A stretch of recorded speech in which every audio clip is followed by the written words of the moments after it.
So, sorry, don't actually start. Just to let everybody know that the meeting's being recorded. We record it so that people who can't come along today can come and join in the session. So if you're not happy being recorded, all the comments in the chat box will be recorded, your presence in the participant box is recorded, then I'm afraid you'll have to step away from the meeting because we will be recording it, but just so that you're all aware that it's being recorded. And so it gives me great pleasure to see you all here. Thank you all very much for coming along this morning. And particular thanks to Lou, of course, who's presenting our workshop today, Young Learner Teacher Cognition and Teacher Training.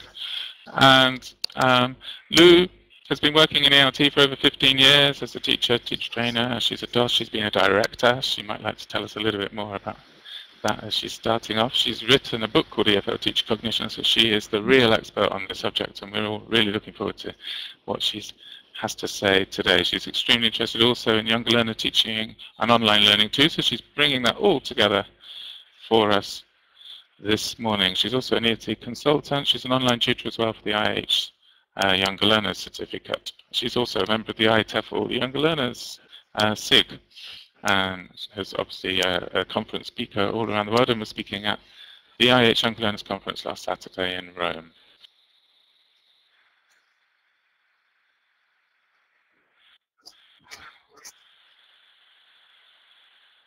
Okay, thank you. That's great. Yeah, me gave you some information about me. I'll give you a little bit more background. I've been working in ELT for 16, 17 years now in a variety of countries. So in Turkey, Spain, Italy, the UK, Ireland.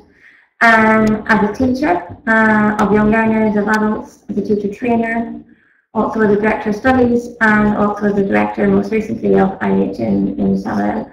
And that's been really good as it's given me an insight from a variety of perspectives into young learner teacher training. Within the IH network, I've been in IH Moscow, I've been in IH in Barcelona, and in Zagreb as well. What I'm going to talk about comes from research which I carried out for, actually for a PhD. This is only a little sort of a snapshot of it, but it should give you an idea. And if you want to learn more, you can find the link. Okay, can I just get people to quickly type in if they're involved in young learner teacher training, or if it's mainly young learner teaching that they're doing? I'll just give you a couple of seconds to type that in the chat box so I can get an idea of background.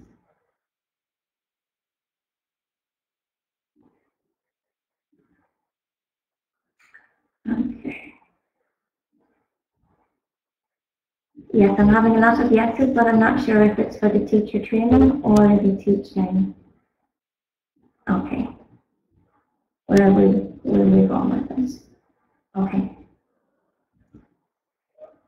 The field concept is based on fresh ideas. And this is really, really relevant nowadays, given that it's up to date, it's with training, and it's all around CPD. So it's not necessarily ideas that are new, but it's looking at them from a fresh perspective and making sure as well that we're staying updated with all of the research that's going on and that we're able to apply it into our young learner classrooms as well. Okay, so thank you for the information coming through there. Okay, let's going to move on to the next slide. And I'll be talking about young learner teacher cognition and teacher training. So the next question is going to be, can you just put a yes if you know exactly what teacher cognition is about?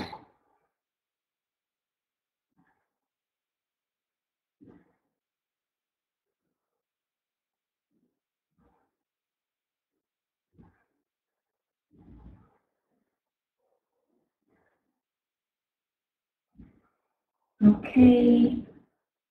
Just make sure people seem to be having a problem with that. Yeah, you just broke up a little bit there, Lou, as you asked the question. Maybe if you if we take off the video, that might help the volume.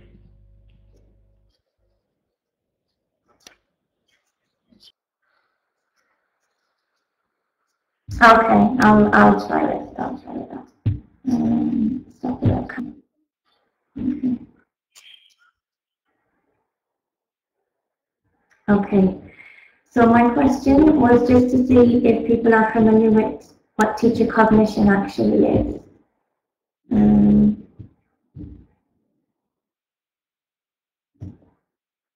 hopefully that will be a little bit clearer.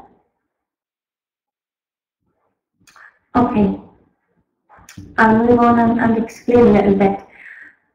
At the top of the slide it says a messy construct, and it says a messy construct because the idea of cognition came from beliefs, which was back in the late 70s with the behavioural approach.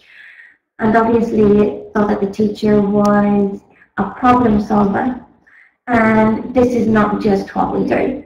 So once cognitive psychology came along and took hold, there was a new focus on learning, and that meant that there was a new focus on teachers. Exactly, yes, Paddy, and what it does and what teachers do in the classroom. And the main thing was that teachers are subjected to influences from the subject that they're teaching, from the practicalities of their teaching, and from their knowledge. Now, this is just summing it up very, very briefly, and the most latest definition, you will see how it becomes quite complicated in that there is so much involved. There are beliefs, theories, assumptions, attitudes, knowledge, understandings, and pedagogical principles, and the difficulty is that these are implicit. So it's quite difficult to actually get at these and to see what their influence is. So therefore, one possible question could be, well, why bother? And the answer to that is that knowing and understanding teacher cognition allows us to understand their beliefs, and therefore we can improve practice and teacher preparation programs. So this is our own teaching practice, as well as the programs and teaching teacher training programs that we deliver. Now, let's try another question. I'm going to show you two quotes, if I can, yeah. And just if you have any ideas, you can put into the chat box, who do you think said both of these things? What were they talking about, and when did this happen? And I'll just wait for a couple of seconds to see if anybody has any ideas. So someone has said, I had to unlearn everything I was taught on my course.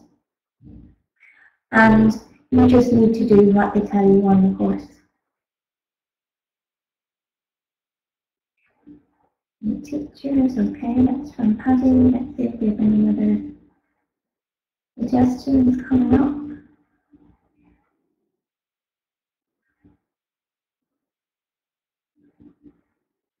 Okay.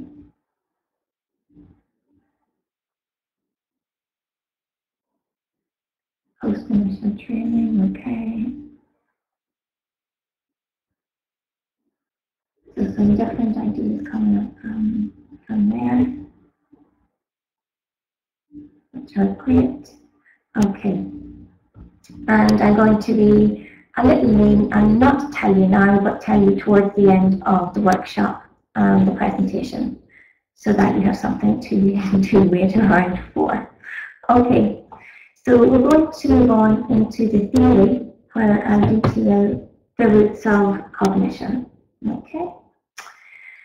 And there are three main things. The first one is the apprenticeship of observation, teacher training, and thirdly, the initial teaching experience. So in terms of the apprenticeship of observation, this was a term which was coined by Dan Morty back in, I think it was 1957. And it refers to between 10,000 and 13,000 hours of observation of teachers and teaching. And this is what everybody experiences through primary and secondary school. It may even continue on at university level. So everybody is going through this. Obviously, it's an apprenticeship, so we're watching somebody do a job. Okay. The next one then, the second one, is to just understand the teacher training aspect. So with the apprenticeship of observation, that is our 1 year route, we come to teacher training courses, and this is where our second route grows and it becomes much stronger. And we already come to these courses because we want to be a teacher, because we already know, or perhaps think we know, what a teacher is because of our apprenticeship of observation. On these teacher training courses, we have to bear in mind that everybody receives more or less a one-size-fits-all approach. We may be influenced with variation from different tutors who are running the courses, and maybe different contexts that we're in. So that's the second area that is involved in teacher cognition. And let's move on to the initial teaching experience. And let's see, Patty's comment there, I will come back to it in a minute. This is when teachers go out into the big world of teaching, and they stand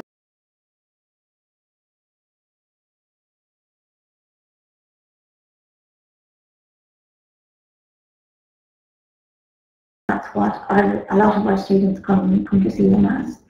Now, the schools that they go to may have very different systems.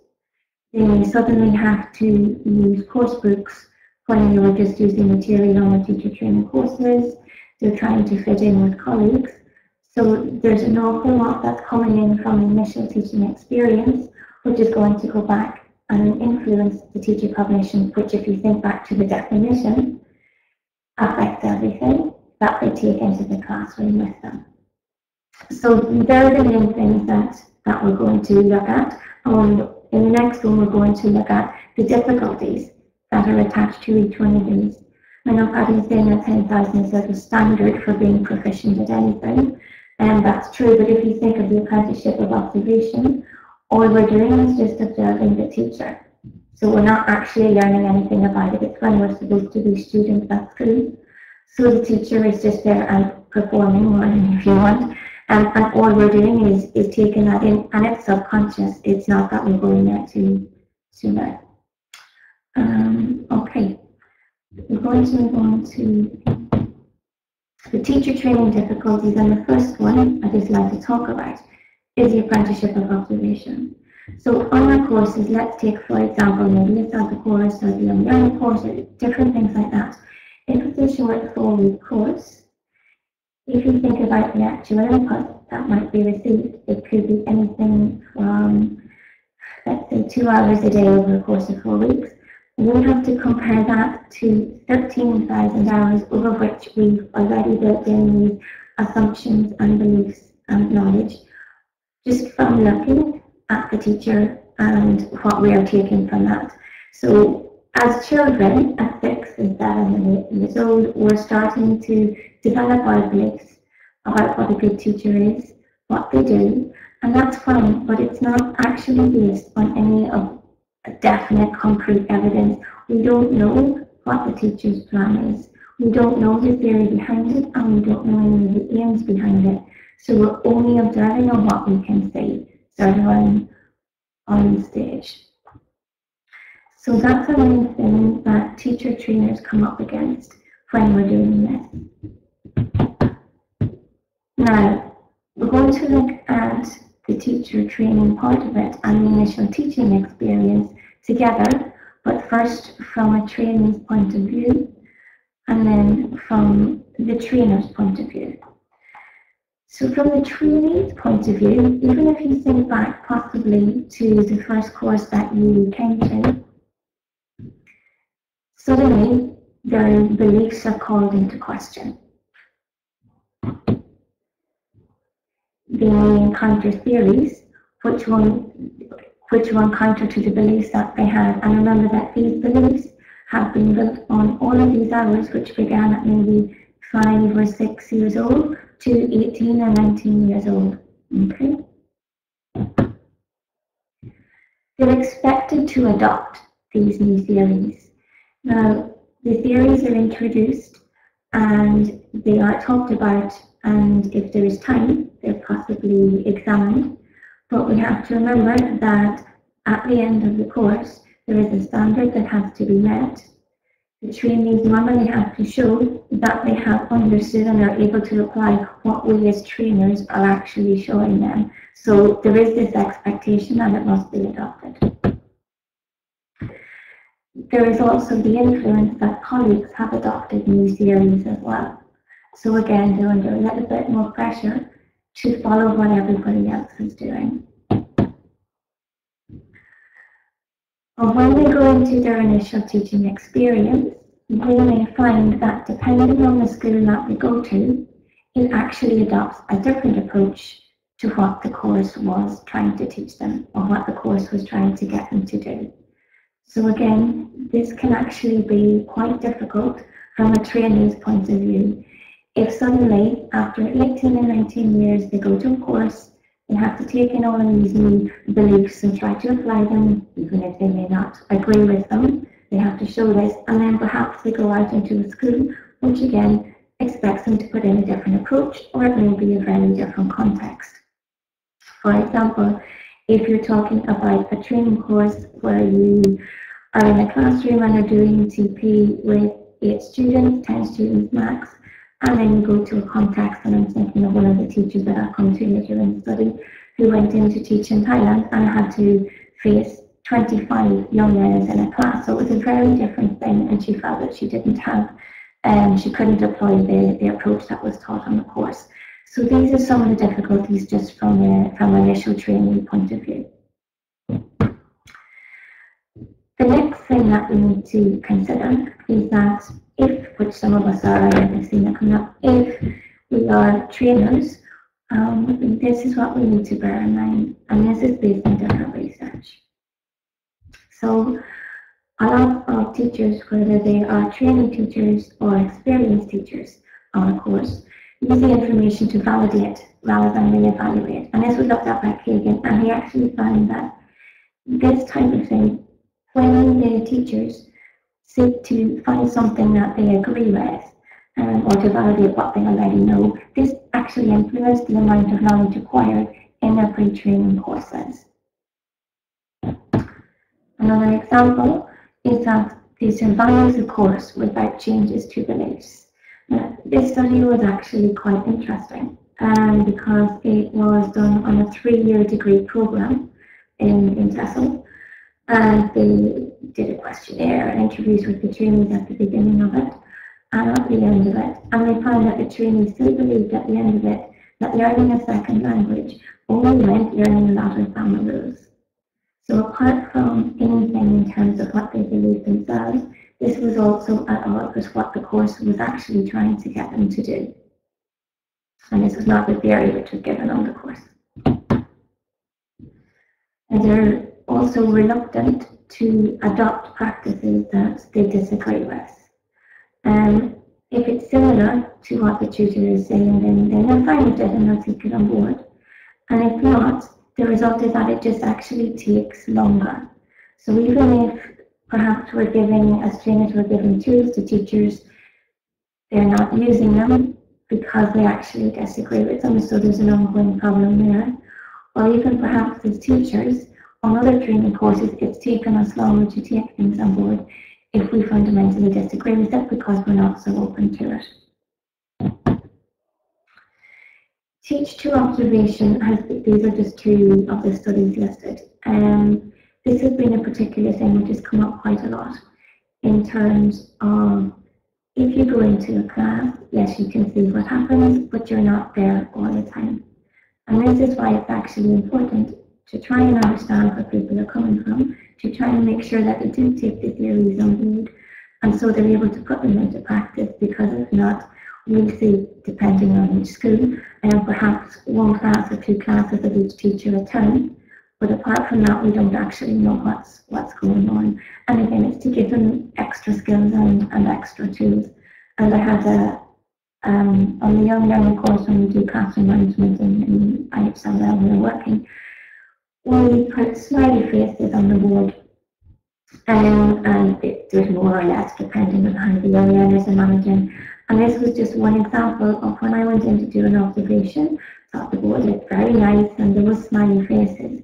And there was one little child in the corner with his hand raised, and he was waving it at the teacher, and it was obvious that he really, really wanted to ask a question. And I felt that the teacher was ignoring him, but I wasn't quite sure why, until it became she had to ask him. It was very obvious he had a very important question. And his question was, why are their faces on the board? And I thought, okay, yeah, obviously this teacher has put it there for me because the teacher thinks that this is what I want to see. And again, it's nice that things are there, but that's not the idea. It's to try and get them to understand, and they know their class better. So if it's not there, it's probably for a reason. So again, it's to watch and try to avoid this teach to observation. And the other thing that trainers must consider is that the interpretation can be different from what we actually intend. So for example, I studied at this year's decision in 2005. It was looking at Brazilian pre-service teachers, and this was examining the 4 skills.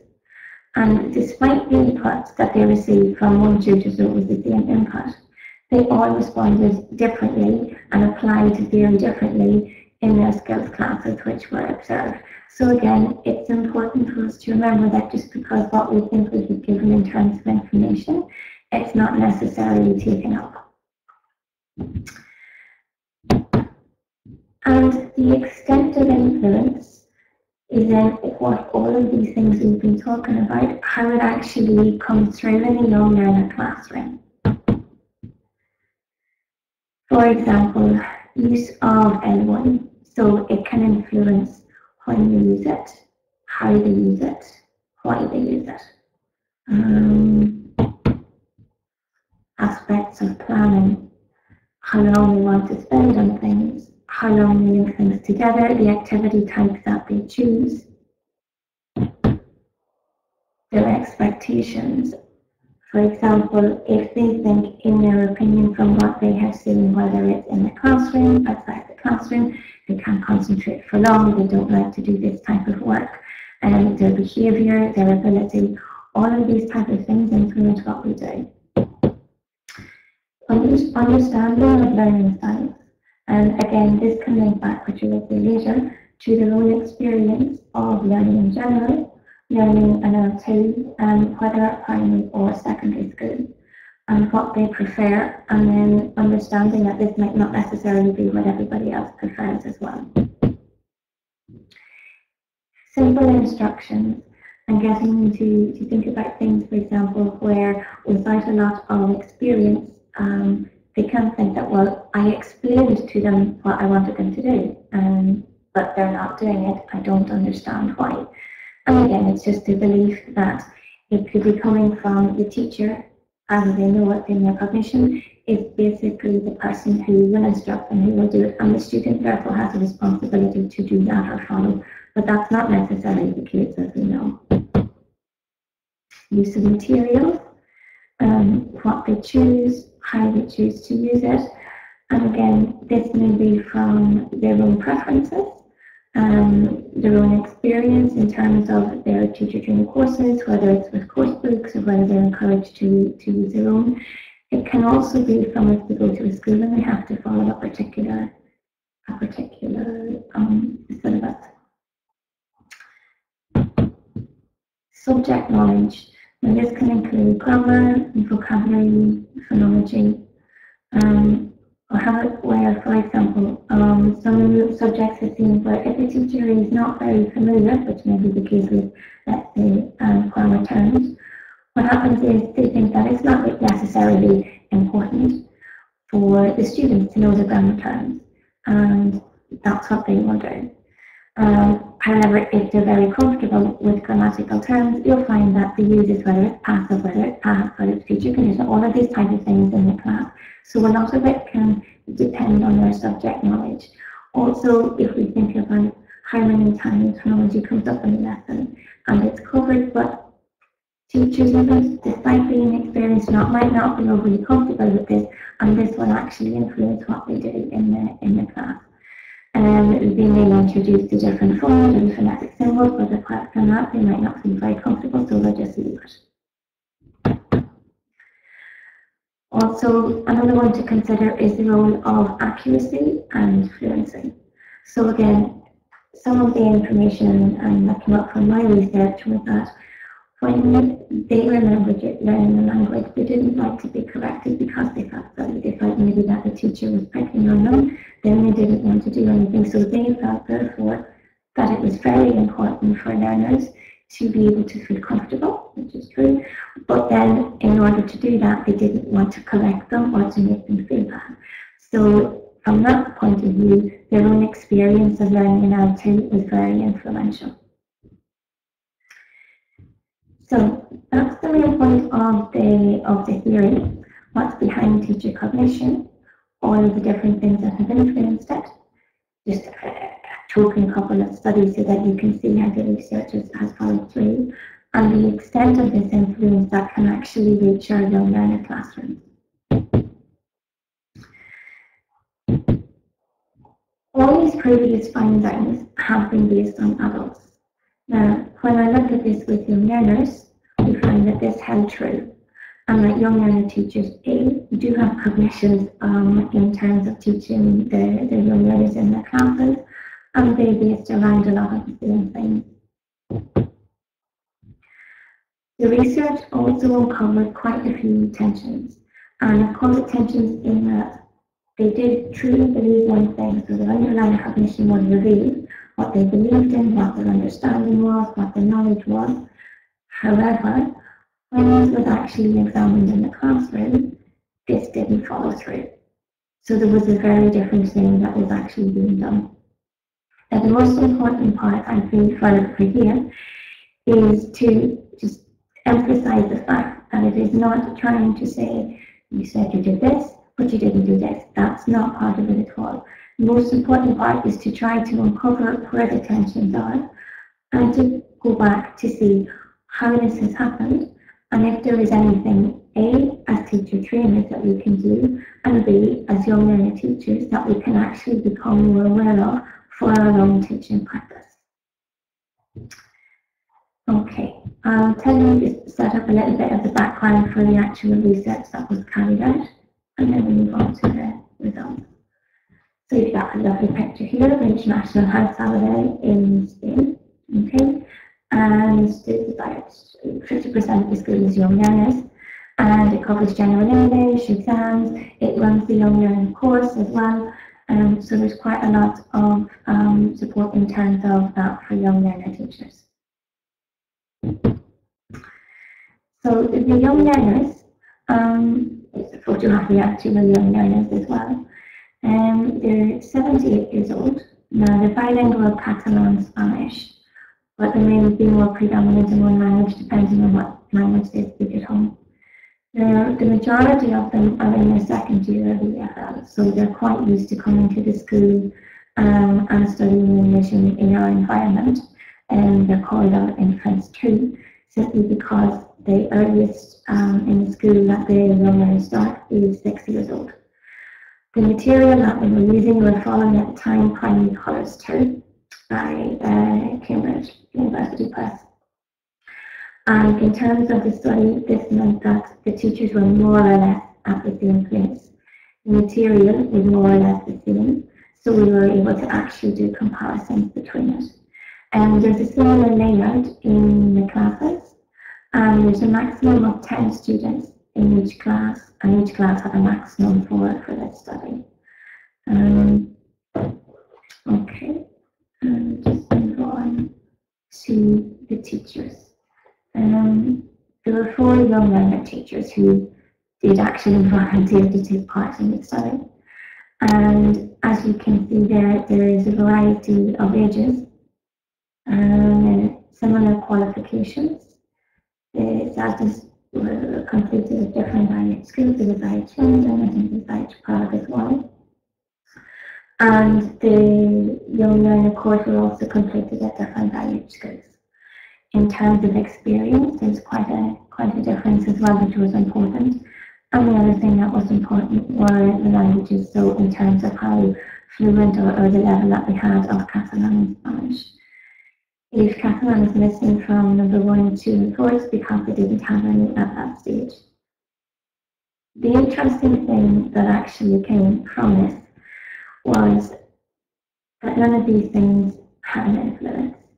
The only thing that actually influenced their cognitions was their own experience, which happened outside of this. Okay, so when I collected all of the research that was part of this, and it was through in-depth interviews, there were classroom observations, everything was transcribed, we had stimulated recall interviews, quite a lot of time to collect everything, and then all of that was then analysed for cognitions, and then we looked for tensions between any possible cognitions in classroom practice. So, before we go on, we'll come back to the answer of two questions that we had at the beginning. So I had only everything I was taught on my course was Teacher 2, and you just need to do what they tell you on the course with Teacher 4. So Teacher 2 was talking about Zelda and also the unlearn course that she had done. And she was in a very, very different context. When she started her initial teaching, which I mentioned earlier, she had a large class of between 25 and 30 students, and she didn't have any material that she could use. So she felt that everything that she had learned already just didn't work. So what she had to do basically was just go back and rely on what she knew. And children, what did they like? They liked singing, so she did a lot of her work was through singing and also doing artwork with the students. The second, Teacher 4, the second quote, you just need to do what they tell you on the course. It was very interesting because this teacher felt that you had to pass the course. It was a lot of money, you needed to have the qualification to get into a good school, and then he would say what he needed to do. He also commented on the fact, for example, that when he learned, he felt bad because he felt he adopted an IATEFL approach, because what was his learning style was to follow, let's say, making lists of things or putting them into tables, learning how to conjugate the different verbs. And from this, that was how he best learned, when he was talking about this, how he would best learn Spanish, and before that, how he would best learn Chinese. So he felt that possibly the students should be doing that too, and not only what they were doing on the course. But apart from that, I think what is interesting is that the teachers felt comfortable enough to be able to say this. And I think that's also very, very important, so that we can actually get to a layer underneath to see what they're actually doing in their classes, and if we can then step in and help. So that said, we move on to the acknowledged influences, and we can, all of the 4 teachers definitely had cognitions rooted in their experience, in their training, and as well in the context. So in their experience, what they preferred, how they actually learned the language, in terms of being corrected, how it made them feel as learners. In their training, well, we see this when we come to the bottom, and in terms of context when they had to go out and do things in the classroom. So some of their initial cognitions were challenged during initial training course, and this came about in terms of pushing young learner students and seeing if they could do more.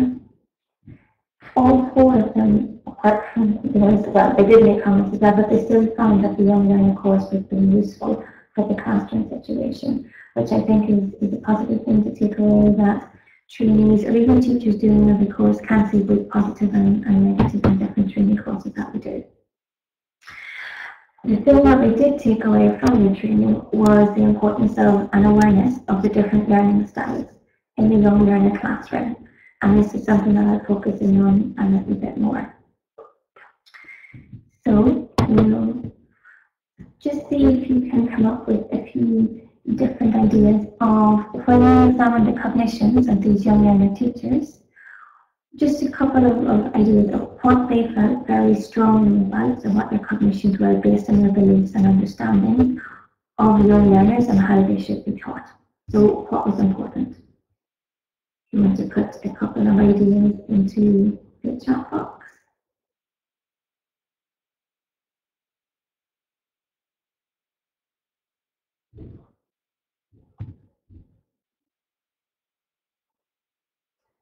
Yeah, no problem. I can try over here too.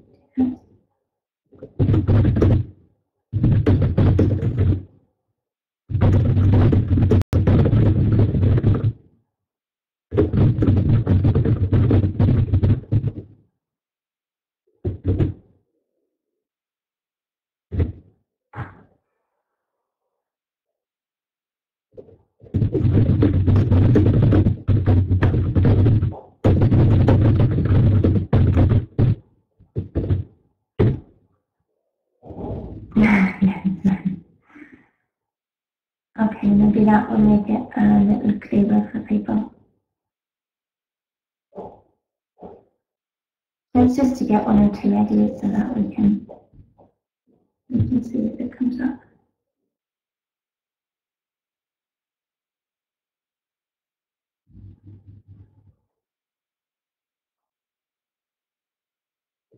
Okay, yeah, so they should be turned off now. That should make it a little bit easier.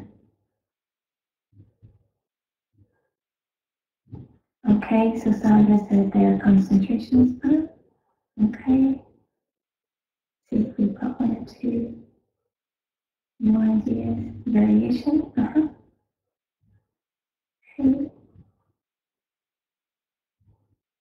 Fun. And movement. Operating different items. Okay.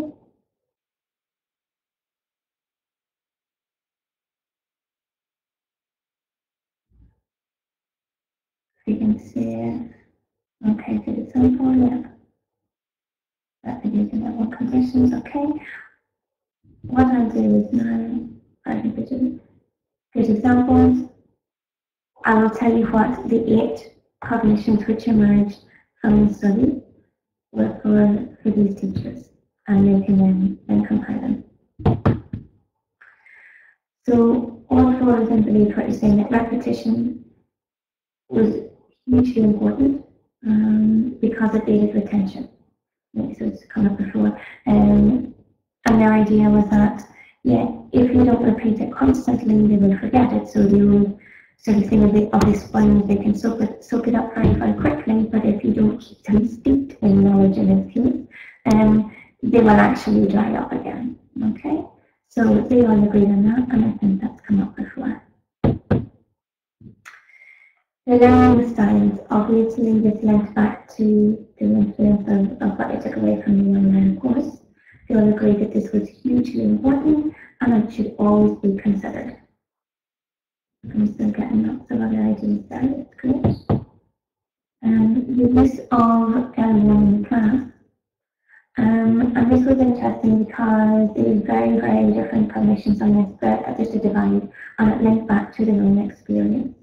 So, which is someone had mentioned, one of the teachers, when she was learning, she felt that it was very important for the teacher to actually be able to use L1 and understand it. So that if there was a problem that they could do this and that she wouldn't feel comfortable in the class if she was a young learner and the teacher wasn't able to do it. And this is why she felt it was very important to do it. Others felt no, that it wasn't a good idea because of what they had gone through themselves. So again, you could see it was their own actual experience learning a language rather than what had gone on the young learning course. And yes, the effective doing, so making sure that they felt comfortable, and all of them listed this and linked it specifically back to learning a language in both one of them in primary school and the other 2 in secondary school.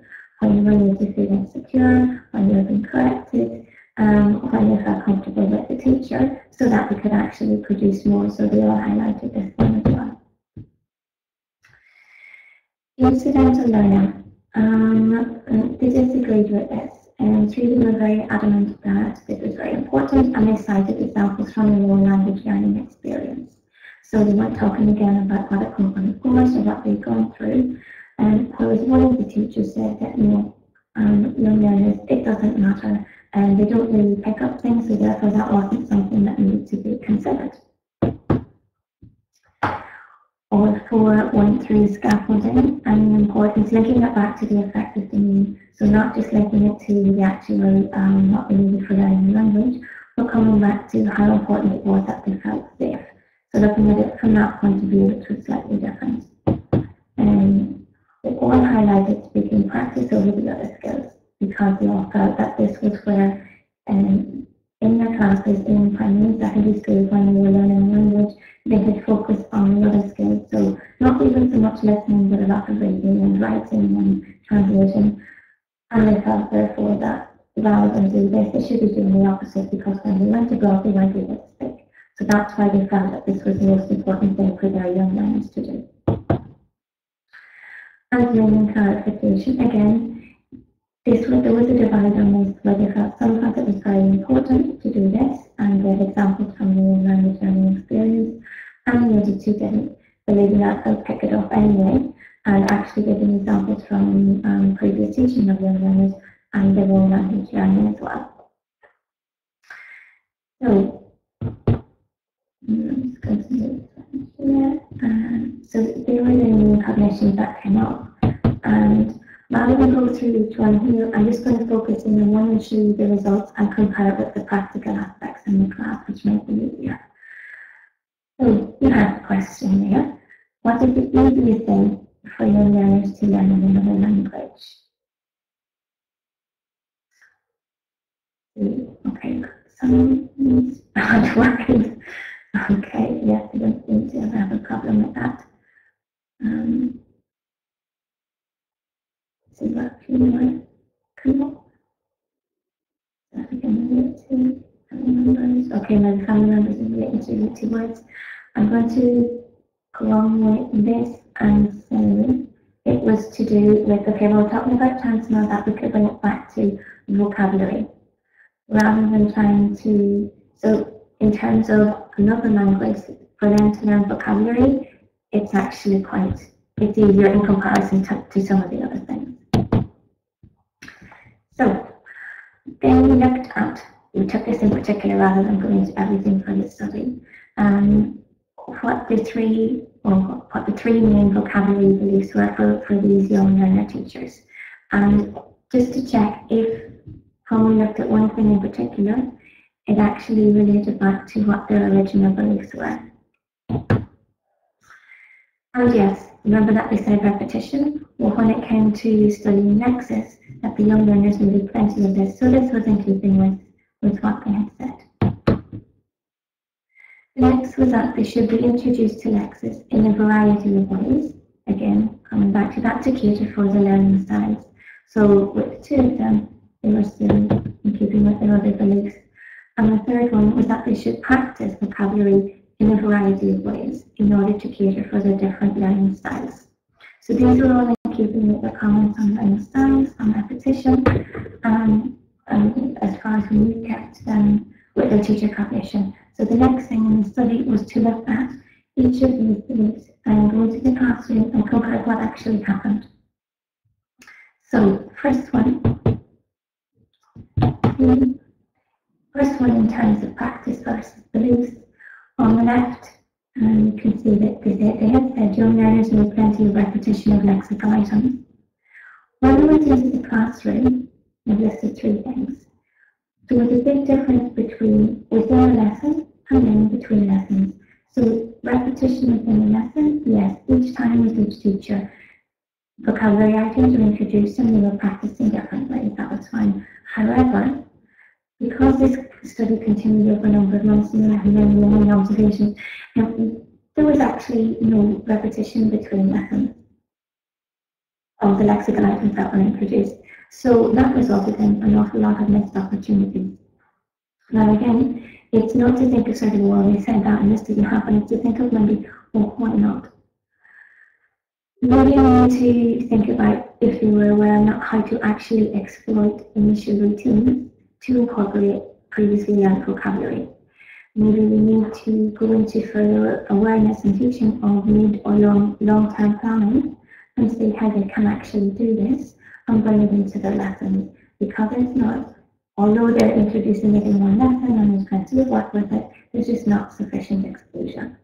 There is also the consideration of, depending on the context, they might be sticking to a particular syllabus or they might have to reach particular term targets, etc. Let's move on to the second one. So that was the first one, so that didn't come through. The second one, where they said that young learners should be introduced to lexical items in a variety of ways because of the different learning styles.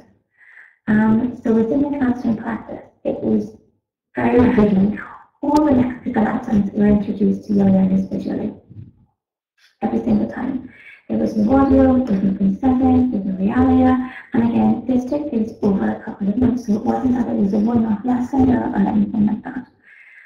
So the effect of that, when you think about it, is that the young learners who are visual learners are being catered for, but the others aren't. Maybe why? It's not okay. Maybe we need to think about new ideas, how we can actually introduce it, because it can be quite difficult to think of other things as well. Maybe we need to link the theory and the practice in a more obvious way so that they can take this on board as well. But that's the second belief that didn't actually follow through in the class. And the third one was classroom practice. So that they should practice vocabulary in a variety of ways in order to cater for their different learning styles.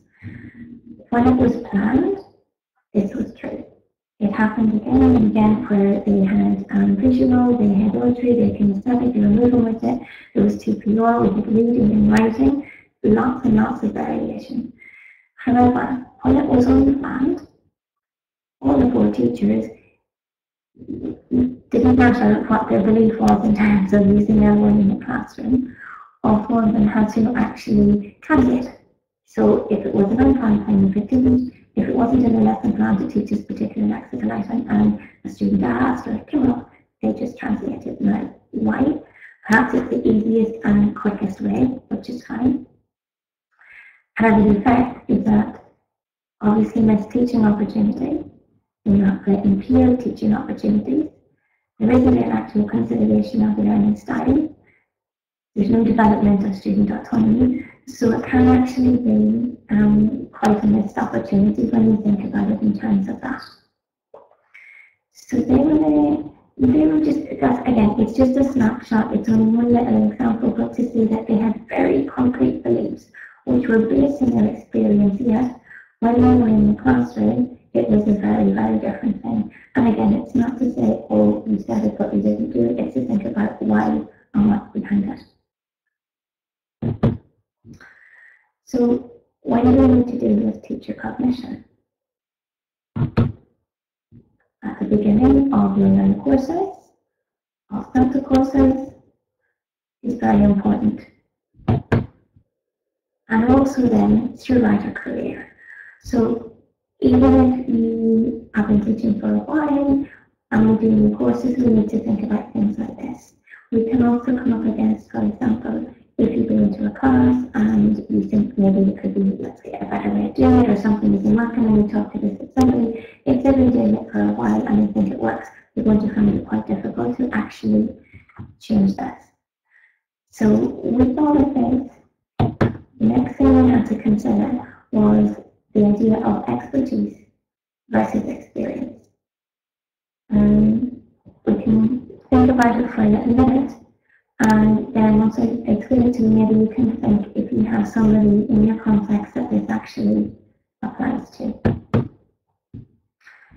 You can be teaching for 20 years, and you can develop your skills, you can go to different courses, and this can be an ongoing thing. And at the end, let's say 20 years or 10 years or whatever it may be, and you're very different from what you were doing compared to a teacher who may repeat their first year over and over again, simply because even though there are things there, if there's research, if there are courses to do, if we don't actually take this on board, we don't bring it into our classrooms with us for our young learners. So we have our expertise versus experience.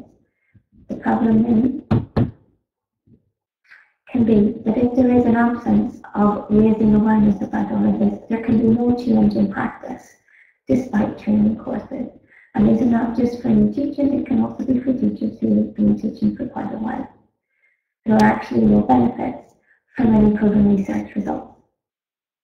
Young learners are not being catered for in terms of best practice, specifically again relating back to research results, whether this is at action research level or at university level, there's nothing coming back.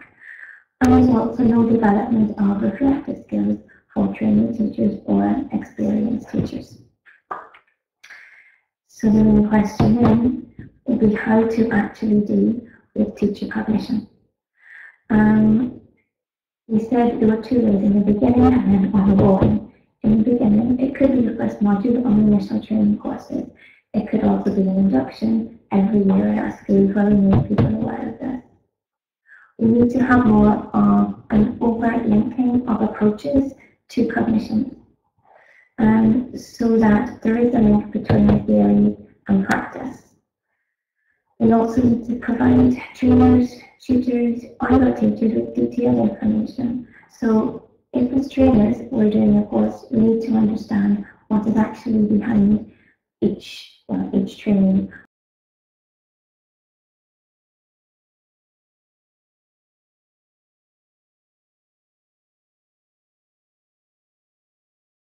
Our learners. As trainees and trainers or tutors, we have to be open to sharing of experiences, because at least if we know how we have learned before or how we have taught in a different context, and again, not in terms of criticism, but in terms of understanding how this has actually shaped us into the teachers that we are today, then we can start to deal with this.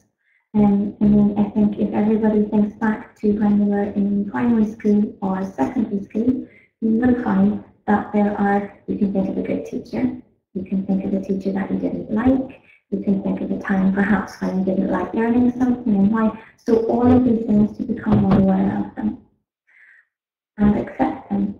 That we have all been through primary school or secondary school and further, and all of the experiences that we've had and shared have actually come to shape us. And even if it's with our experience of learning languages, perhaps we're not very confident, perhaps we're more confident when it's reading or something like that. And again, this is based on what we've gone through before. With the teacher training courses that we do, it's important at the end that there is a time for reflection, so that we can see if there are genuine changes, if we have taken things on board. So it's not necessarily what trainees or even for tutors that tick the box and move on.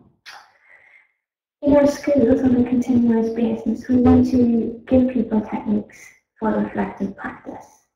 We need to allocate time for support for problems, to make it okay if there's something that's not working, to bring it to the next level, and to have a continuous development program in place.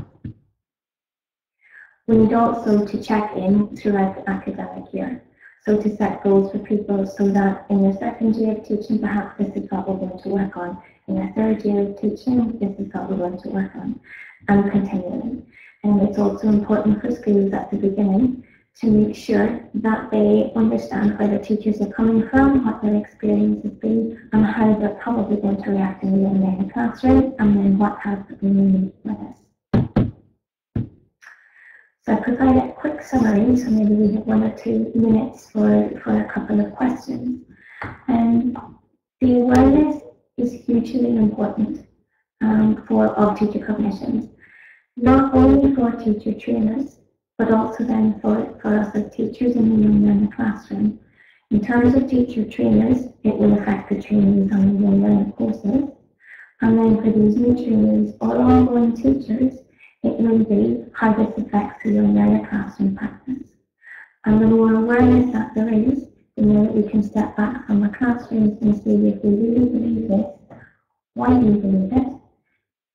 And if we don't believe it, why or not? And how we actually put this into practice in the learner classroom. So hopefully the idea will be that there is increased learning opportunities for that.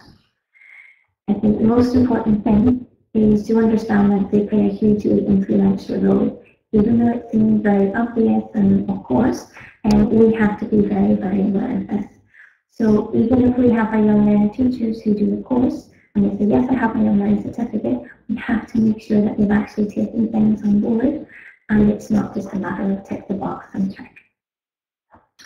So that's a very brief overview of what teacher cognition is, how it influences in the young learner classroom, and the tensions that can be there, and the teacher might not even be aware of them. So that's where problems can come from. So I hope that's been interesting. Thank you very much for being here today. And you have my email there, and you can contact me on Twitter either. I don't know if anybody has any questions or queries, or if I'm really out of time. Yeah, thank you very much, Lou. That was fantastic. Really interesting stuff. Does anyone has any questions, please do just type them in the chat box. We have a few minutes for Lou to answer any questions, so please do type away. I appreciate some of you had a little trouble hearing, apparently, that it was breaking in and out. But thank you for being patient. I can hear loud and clear. So we shall see. We'll give you a few minutes to see if anyone does.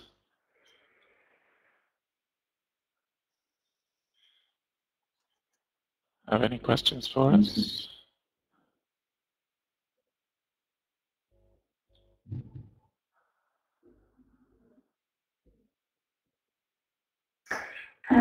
Yeah, quite a few for Paula. Paula, if you email me so I have your address, I could send you a reading list if that's any help.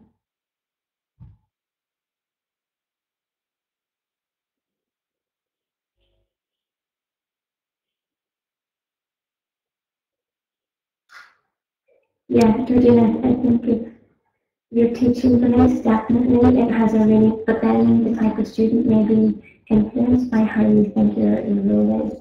I myself have found it very difficult in terms of language learning and bad experiences thinking about that. To understand it, yeah, and what we're saying at the end, maybe to accept it and look for other things and try them out. But how you, yeah, obviously has a huge effect, and sometimes you just forget about it.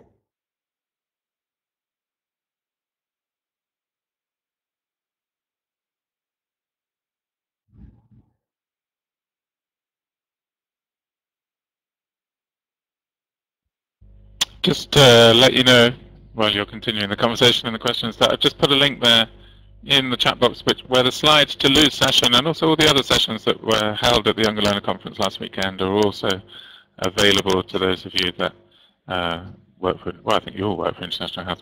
If you have problems getting into the website there, you need to log in. You can email Sophie in London for that. And I would also just like to ask you all, before you go, if you could just quickly fill in our feedback form for us, which I'm about to send to you. A web page should be opening in your browser just like magic. And that includes a very quick survey form. If you could fill in, it'll take you a couple of minutes to give us some reasons. I know a lot of you have to rush off. You're all going to teach your younger learner sessions now, so it's great that you've got a lot more things to think about as you head off into the classroom. So thank you very much once again, Lou, for your time today and coming along and giving us such a fantastic talk.